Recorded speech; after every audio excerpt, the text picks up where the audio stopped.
I wanted to talk about Corita's influence on my art. Through her,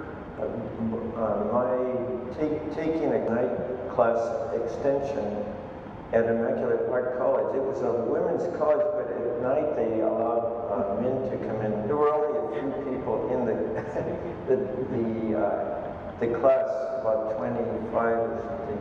I was 30 years old, and I had been such a failure. It seems like all of a sudden it caught up with me. I was wondering why I didn't read very well, why I failed my economics courses, why I just had more very simple work, and then I realized that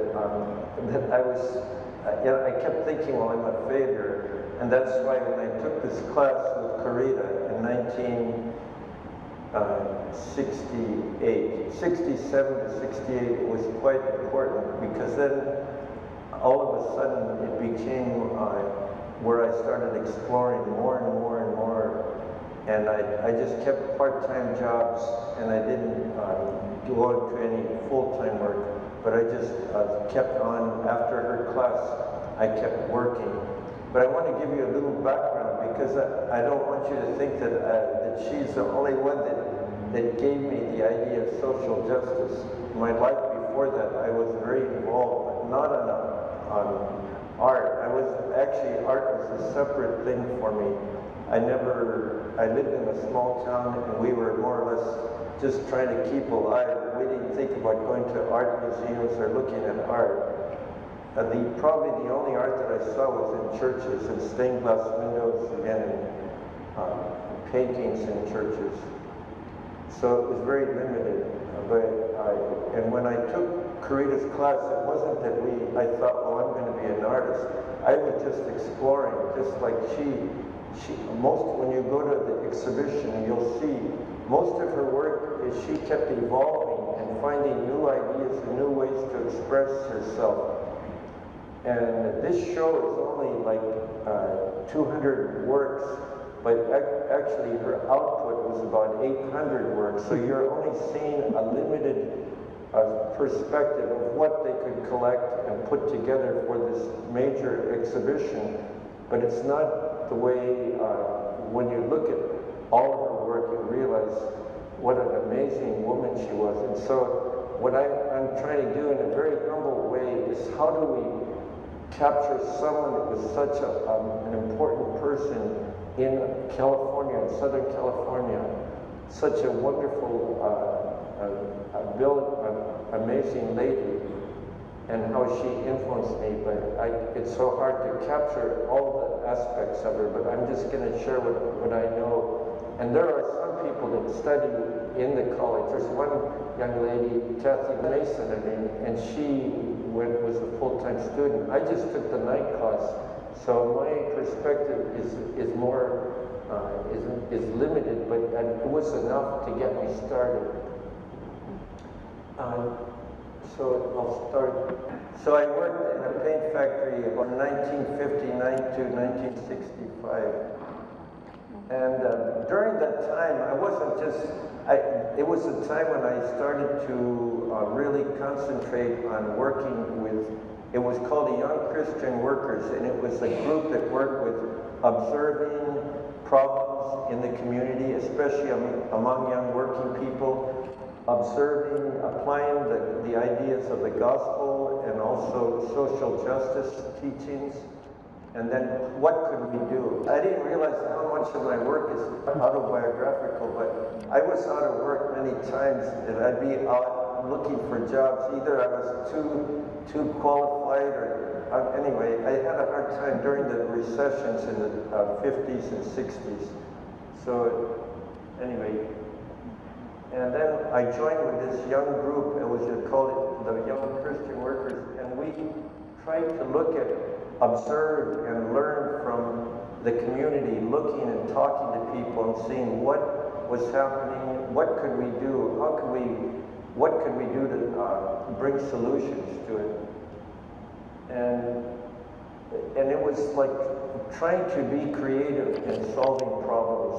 because it was a group. We would talk about what we could do as individuals and as a group, and how we could collaborate with other people. One of the things that happened to me, I became very interested in civil rights and human rights.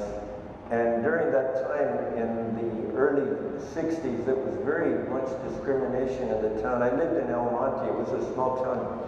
Well, we worked on civil rights, and the first thing, I met this Methodist pastor, and he was in El Monte, and we decided, I had heard about home visits, so we organized people in our parish, but mostly seemed like all the Protestant churches were interested. That would have been about 62 or 63, and we went to visit, we got families that were middle class to go visit African American families in another town, not in the same town. And during that time in El Monte, it was very racist. And so the Latinos, the Mexicans had to live in one small part town, and their barrios. And some of the barrios were really very bad. It's changed so much now, but when I was a younger lad, I was aware because my mother's Mexican. So whenever I hear people speak out against the Mexicans, I thought, hey, that's my mom. Hey, watch it. Okay. So we were trying to apply the Gospels and the teachings of social justice. What could we do? And whether it was working with people in small ways or with larger, like voter registration. So there were many people that were born in the U.S. but had never voted, or they didn't understand, they didn't have good education so that they could understand the ballots. And it was interesting because my mom became a citizen around there in 1959, 1960, but we would go door to door with our groups of workers, and we would register voters, we would do voter education. And then my mom, as an Avon lady, the ding dong, the Avon lady's here, but it turns out she was organizing and registering voters.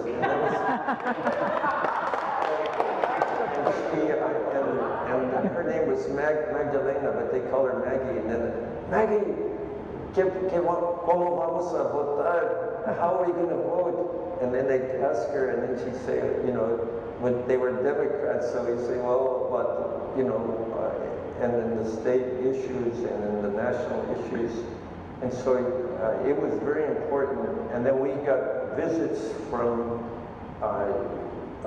congressmen to come and visit, and we would organize areas in our town where they could come and visit, and we'd gather people, say, come and hear the congressman and talk to him. So it was exciting. I'd never done anything like that. I was so bashful, but it was almost like you do it. If you don't do it, no one else is going to do it, so you got other people doing it. Oh, and also, when I was at Loyola in 57 to 59, one of the things I wrote a paper on Dorothy Day, and then later on, when I was with the Young Christian Workers, she came and spoke 2 times in Los Angeles, and that was so important to me as in my formation, to hear someone of that wisdom and that modest of a person, but real down to earth, working on civil rights, peace, unions, and poverty. And then I kept reading her newspaper, The Catholic Worker from New York, and it was quite formative for me. So I'm just showing these. Actually, all these scenes are from a poster that I call it Power to the People, the poster. Anyway, these are little details, but I thought you might enjoy, as I'm telling you my story, showing you pictures. Eventually, after I took the class with Karita, we got involved with the peace movement in Vietnam, and people marching to speak out against the wars. And I went to, 1965, I left my work and I started to work full-time on the campaign to keep the civil rights, to protect the housing from discrimination. It was called the Rumford Act, and they tried to, and housing people, big corporations wanted to take that clause away. So I worked full-time, and they were mostly clergy. I was so impressed meeting all these clergy. Then I decided to go on to UCLA in 1965. Because I went back to my job in the paint factory, and they said, well, no, you left, and now you have to start all over again at the bottom. And I said, oh, well, maybe I'll try, I'll see if I can go to school. When I was at UCLA, the farm workers movement was just starting, and so I got really involved with that. In fact, it took a lot of time. That's maybe why I failed in UCLA. But there was a great boycott, and also my own interest in finding out more and getting involved, because even before we had always studied about the farm workers, and there had been an important documentary called Harvest of Shame, that was an important documentary that we saw on television. Then we were showing it to our groups, different groups of young Christian workers, to get them informed about the issues of farm labor. Okay. Now, I didn't know anything about Corita until 1963. I was in 1963, and one of our groups, we met in San Diego, and the chaplain had this artwork on his wall. Oh, you'll see it in the exhibition. It's called Wonder Bread. But then we were all looking, well, what is this about? It's these 12 big circles. What is this? And then he said, well, you probably are wondering what it is. He said, yeah, what is it? And then he started going into it. And I'd never heard anyone talk about something that was abstract, that was symbolic, and had such content that you could keep looking at it and seeing, like Wonder Bread. That's all these packages of bread that we were looking at all over, and we never thought of it. And so what Corita was doing was trying to get people to see in the ordinary things that we had around us in the marketplace what other meanings we could put in it, so that our lives weren't just what they wanted us to do, to see, to buy, but also that it had a meaning in our own life. And so he talked about the idea of Wonder Bread, the Eucharist, sharing, and the 12 apostles, and that we are part of it, and it was multicolored, so that we are all, it was more inclusive. And anyway, it inspired me to think, well, this is something so special to know about this artist. So anyway, I had failed at UCLA, and I thought, well, my life is up. Everyone kept saying, if you can't go back to college, your life is ruined. You'll always be a failure. This is the case, and I've had it. And so I was really disappointed and very depressed, because I was 30 years old, and I thought, well, what do I do now? I don't fit in the academic world, and I don't have very many skills. I would just, So then I took the class, but what she did is she gave me a system. She would see these women in Immaculate Heart College. They were Immaculate Heart community of women, sisters, but they were all very good teachers. They had been teachers, with children, and then in the college. And so their skills at teaching were so good, and they could understand where you were at, but they try to see, what do adults need? There's usually a fear, and so much of what she taught, the way she taught, was through getting you to go beyond what the traditional art schools were. It was not the same approach. It was really expansive and imaginary and challenging, and it was a joy to be in that class. I mean, it was like here you're feeling drudgery all the time at UCLA, and then you go to something like this, and it was a lot of hard work, but it was so exciting because you were learning a lot. And she showed films. She would have us go to this some big tire company that had banners all over, and it was a car wash, and they sold tires. But she had us all looking and have cameras and be framing. But then she'd tell us to make these little squares with a square hole in it. And like we were cameras, and we'd be looking at details, and how would we frame that, and look at all the details and aspects of a place, how complex you could see so many areas of design and colors, and to look more carefully. And so, you know, it was all a wonder, and but it wasn't that it challenged my brains, but it opened up my imagination, and that seemed like where I was at. I had something there. Okay. And so this is one of my works. It's called The Prisoner, but I just wanted you to see what I was talking about, that I was pretty much without a vision, and I needed that idea, feeling of hope and having a vision. And there was a lot of turmoil in my family and in my own personal life. That's so that it was a place that I could grow and be part of growing my life as a person, and not be so overwhelmed by what I had to face. Okay. Oh, when I took the class, one of the rules, she had 10 rules. I'm jumping around on her rules.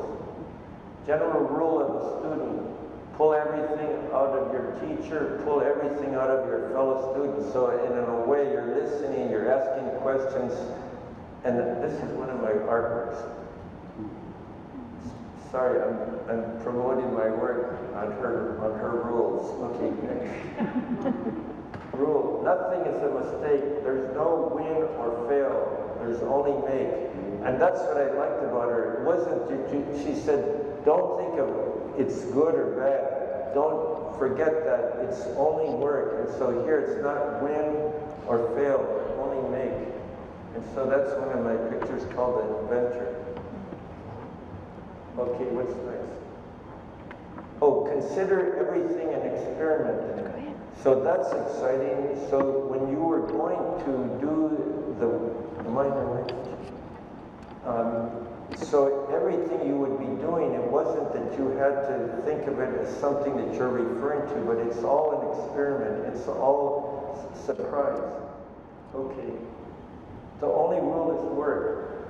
It's the people who do all the work all the time who eventually catch up on to things. If you work, it will lead to something. So that was my art. Okay. And the only rule is work. And this is a story of a lady that has a restaurant and how she feeds all the people in her neighborhood. There's a poster of it out there. Because it was about lettering and design, we carved all these alphabet sets. And that's what I'm using when you go out there. 1968, 67, 68, I'm still using those alphabet sets. But you can see, you stamp them out. It seemed, you had to learn skills. I was left-handed and dyslexic, so it was a big challenge, but I did them, and I have all these alphabet sets. Okay. We were going along with the class and doing many things and learning and being open to many things. Like she would tell us, go to hear Buckminster Fuller, who was one of the great inventors and visionaries. And she said, go hear him. You may not understand it, but he's an important genius. You go listen to him. Go hear John Cage. And John Cage and Buckminster Fuller, they were eminent people, had come to the college to talk to the school and the art department. And so John Cage, who experimented in his work all the time, we would go hear him. But so all of a sudden, here's this nun in a small college, a women's college in Hollywood. The World Council of Churches invites her to do this big display for that. And at that time, it was the Vatican Council, but still they didn't have Catholics going there as delegates. They were only observers. And so here it was such a challenge. They invite this Catholic nun to put up an exhibition, and we were to create kiosks on big cardboards that we had painted white, and we stamped out and painted on, and they were supposed to be messages and designs that would be on peace, on social justice, civil rights, human rights. Okay. So it was a chance for us to use what we had been learning and apply it right away. So I mean, what a big challenge. We would work every night. All the people would go, and we had this big sound stage. It was about 3 times or 4 times this size of room, and we would all be working. And that's one of the alphabets I carved in her class. So we could, all of a sudden, we are using all the techniques that we learned in her class. So that's me in 1968. Hey! And so we're preparing, and so we're sending out messages. Okay, go ahead. And that's the lyric. What I did is I like that song of Bob Dylan, that times they are changing. So I stamped it out very carefully. That was, and it's big like that, and it was going to be sent to Sweden. We were so excited because my dad's from Sweden. Okay, after Rita talking to another person, there I am right in back of her on the floor, writing my work. Wait, you can see what we were doing. Okay, there I am again. And this is what they look like in Sweden. So they were like 8-sided. And it was like an environment. It was all around this university and this cathedral in Uppsala, Sweden. And it was pretty exciting. Now, that's my background, but it wasn't that, like I can't say, well, I'm so imbued with her, but she started me going and exploring and trying things and not to be afraid. The fear of starting something isn't any kind of work. You say, oh no, this is going to be difficult. I don't want to get involved. It's going to be a project. But she gave me a possibility. She gave me methods of how to work, more on a structural basis rather than, like you can draw things. They weren't techniques that were technical. It was really more for your imagination and creativity, which kept me going. And so my whole trajectory, my life was exploring and trying ideas and not to be afraid. This is some of her early work, and these are early silk screens that she did in the 50s. And so she started out, she studied silk screening. This is Pentecost. I have a Pentecost that's out on display when you can see it, but it's so different. But see, this was exciting to me to see lettering, the way she did it. I think the next one has it's called, it says Pentecost. When the day of Pentecost came around, while they were all gathered. But see, the way she would play with words, I thought that was so exciting. And then everything is like, it's not so formal, but it had an ability that you could go to it and enjoy these designs. It was playful too. So she's exploring, finding new ideas to incorporate into her art. It's like you're following this person, going through all this, trying out that technique. And most of her work was in serigraphy. She felt that was where she could communicate and reach people in silkscreen printing. And she was amazing. You'll see scenes of her printing. And she was think of this, when she taught in the college, she gave you all her attention. That was one of the important things here. I thought I was like a nobody, a failure.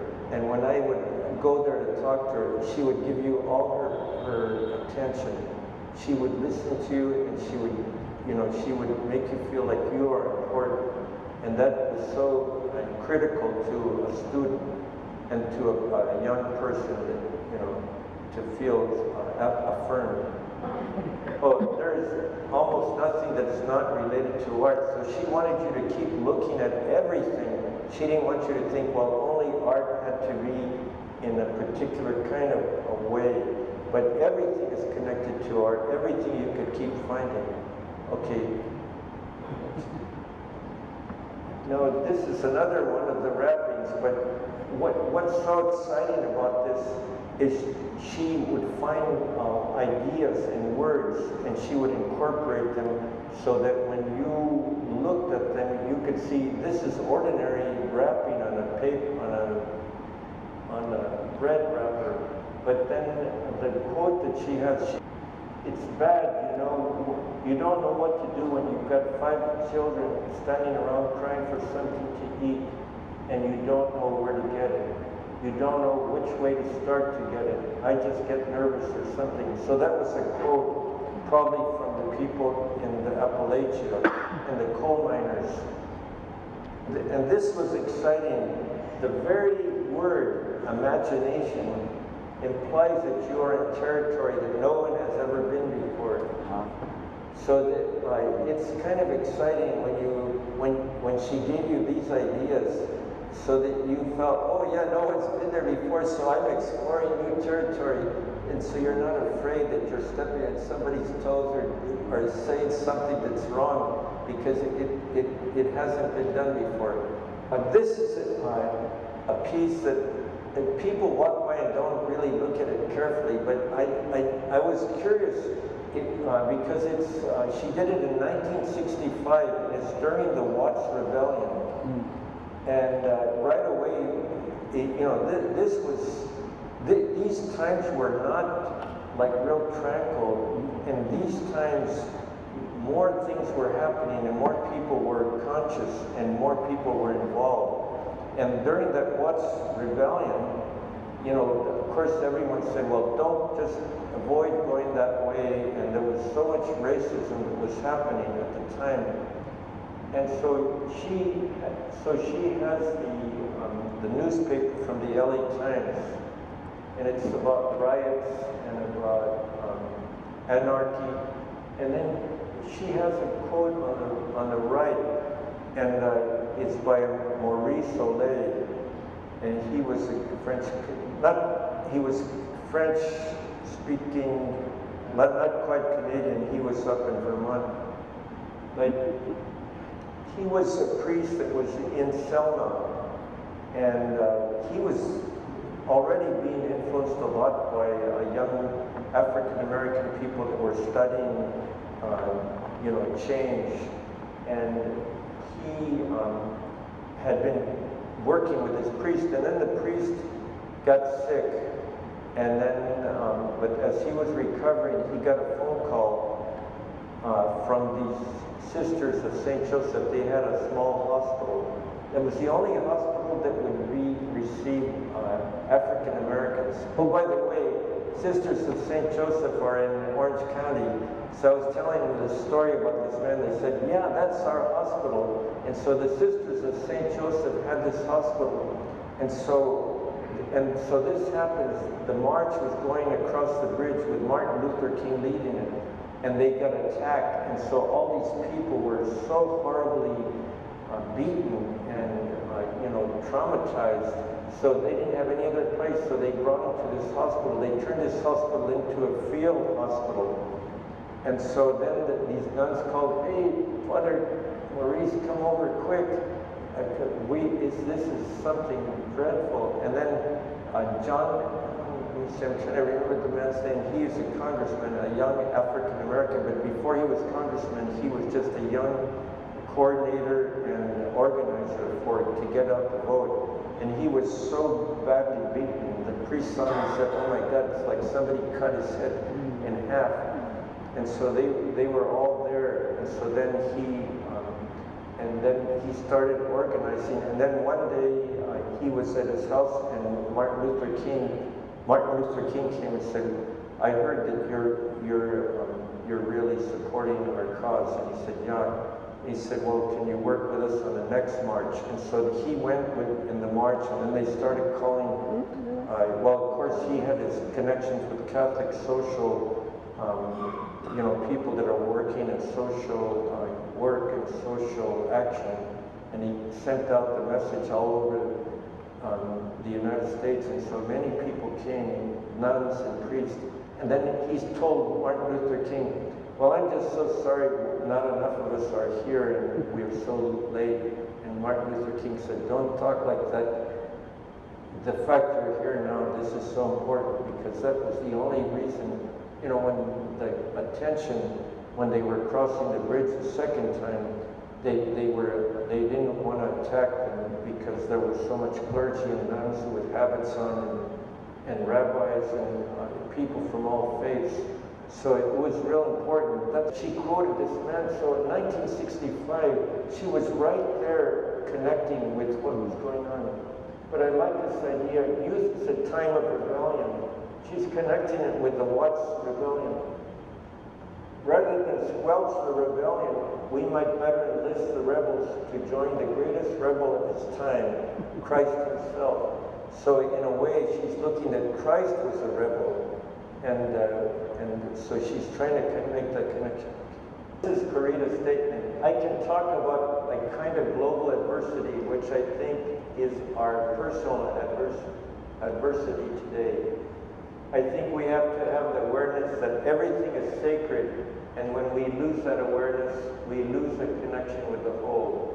Oh, and art is one of the means of, amidst adversity, to reestablish the connection that we're part of the larger cosmos, that we're not separated. Keep aware that she had much reference to great thinkers and also literature, a wonderful literature. Not only people that are Nobel Prize winners and classical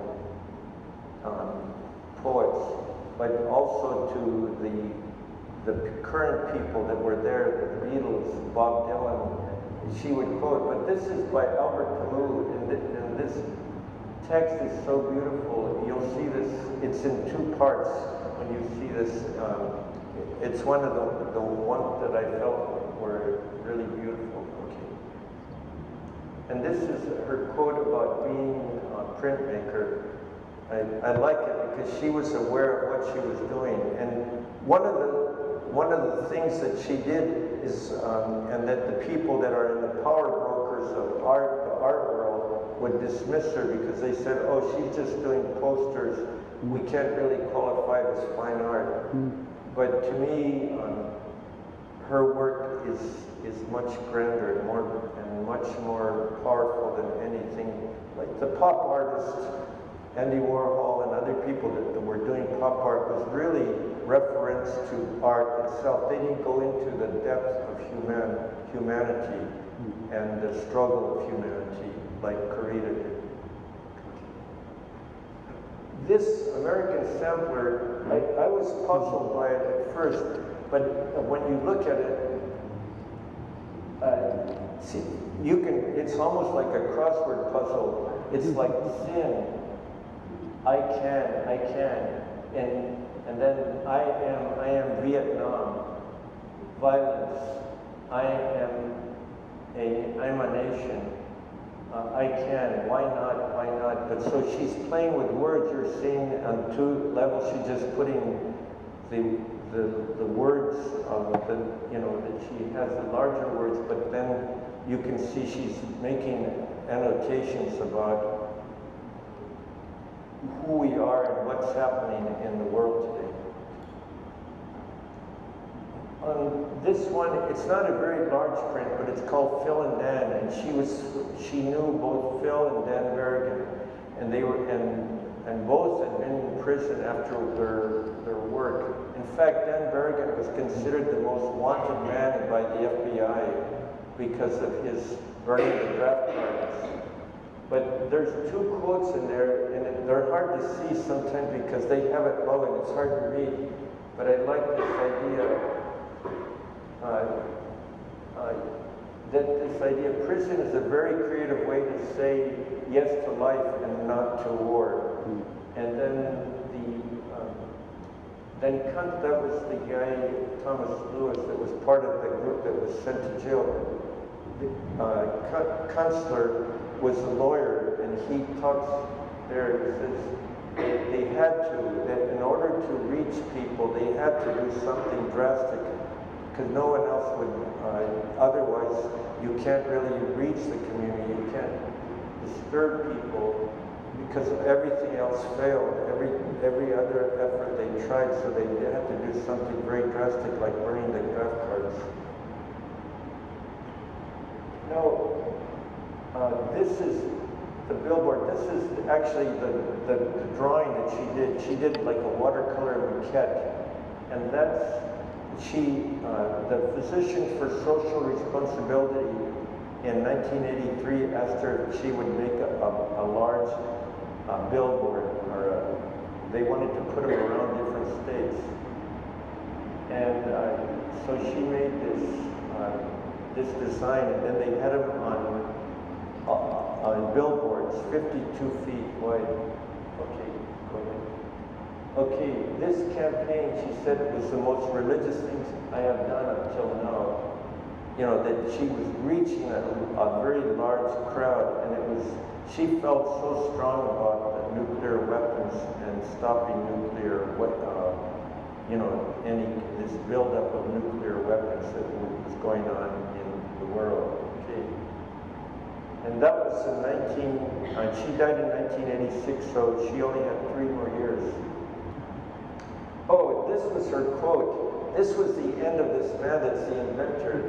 An amateur is someone who doesn't know what can't be done, so he does it. So someone had written that out for me, and then I thought, gee, that's so interesting. How would I make it into a picture? And so then I made this story like a comic strip. Okay, so I'm saying like a personal statement. She opened the window of my imagination to make more connections. And I had no goal that I was going to be painting or doing art for my life. I just started working on doing work and just exploring it. It wasn't that I had any plan. And now it's 48 years later, and it was the first time that I could just spend hours on something and really be very intense. I'd never had that experience, and so that's what moved me to have the discipline to do my work. And so it was exciting. And then I began my life's journey. Well, 30 years old, and now I'm 77. Okay. And then this is an important quote that she used in the whole art department, and then also it helped me to understand we have no art, we do everything the best we can. So if you're someone that's doing fabrics, if you're cooking, or whatever you do the best you can. It's not that you consider everything special. The artist shouldn't be somebody apart from the community. It should be like every other work person, and that's why I like this statement. Okay. And these posters are outside, but you can see those alphabet sets that I carved in her class. This is one that in 1972, after I had left her class, I was busy trying things, and the farm worker said, well, would you do a poster for us for a fundraiser? And I did it. And recently I reissued it just to show. Okay. And this was an early work that I did in 1972, but then I turned it into a poster. You'll see it out there. And I added with this, it's a chant from the Native American. It's real beautiful, around a little coin that had a beautiful Indian head carved into it. Okay, and those are my alphabet sets that I carved. Okay. And then those who know folk music, this was a poster that I made of one of Buffy Sainte-Marie's. Buffy Sainte-Marie was a great Native American folk singer. And those are all my alphabets. Okay. And you know, I didn't really know how to paint.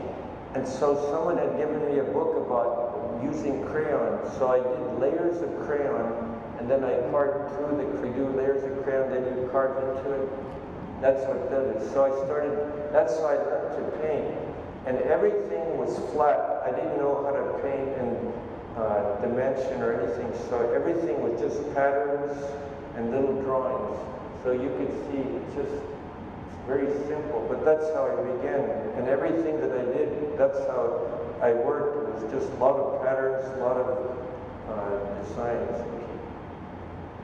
And that's the nativity. That's done with crayons. I think there's a close-up, and I put lettering. That beautiful quote, God has chosen what the world holds foolish to confound the wise. That's a detail you can see. It's just the crayons, but I put watercolor underneath it, and then I put the crayon over it, so when I carve through the crayon, you get a different color. But I mean, it wasn't that I knew very much, but I just tried my best. Okay.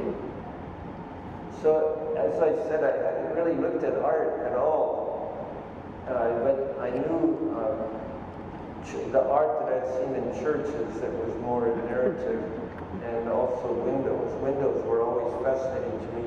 And I hate to confess that the way I learned to read was reading comic books.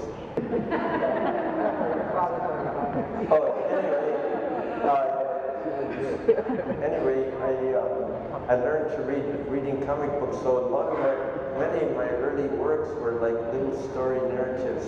And then, if you ever see any of my more formal works, I don't know if we brought them, but there are many.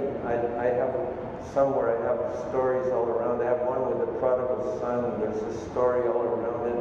So they're like more medieval. The comic books was a put down. You know, when people say, oh, he does work like comic books, but actually it goes beyond this idea of narrative art. I found, when I traveled in Europe, I found so many elements in beautiful tapestries that would be storytelling, because it's part of our human nature is to tell stories.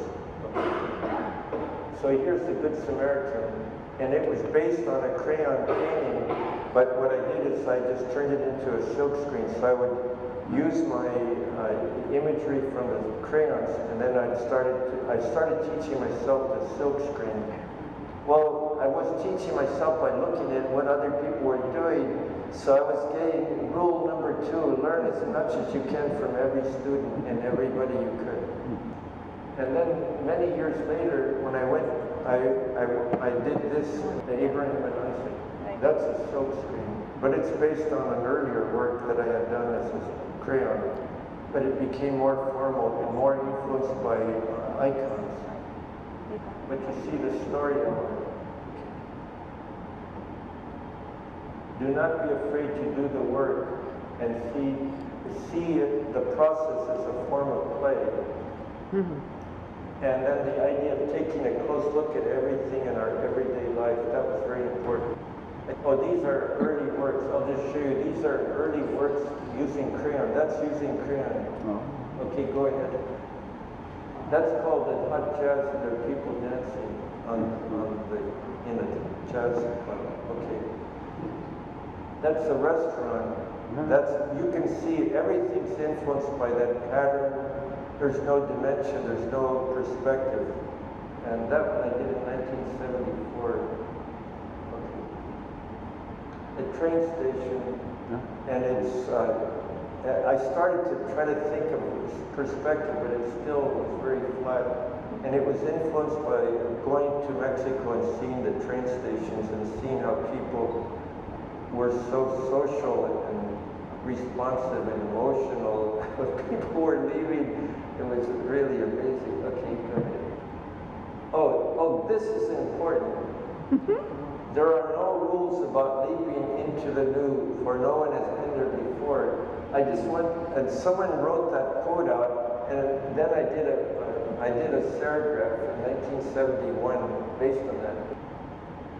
So I did that in 1971, and then recently I decided to take these old works that no one's ever seen, and I'm making posters. And I made a poster of this, and it's out there. And I used a poem by a Spanish poet. And it's called Caminante, and it's by an important Spanish poet. And then I put underneath the words of the marchers in Peru last year, and the end of the year, the marchers that were there at the climate change, and saying, "You've got to change. You can't keep destroying our earth, because we won't be able to live." And so it's kind of about, there's no rules, that we should move forward, don't be afraid. Her art was a prophetic voice that captures the intensity of her times. And when you realize all these people that were being killed in the war, and the people that were trying to register voters, all the people that were assassinated, and the violence that was going on to the people that were protesting. So her work shows the profound attention that she had to the pain and suffering afflicted upon humanity. So she wasn't aloof. Her work was very strong. When you see it, you can see that she was connecting to them. Anyway, she felt that we had to have hope, that we couldn't just get so depressed or overwhelmed by it, but that we had to keep finding ways to bring a little bit of hope and not be burned by the fire, but be part of helping to bring our communities together. So that's us. Let's all work together. Let's all people unite. Well, thanks a lot. You've been very kind.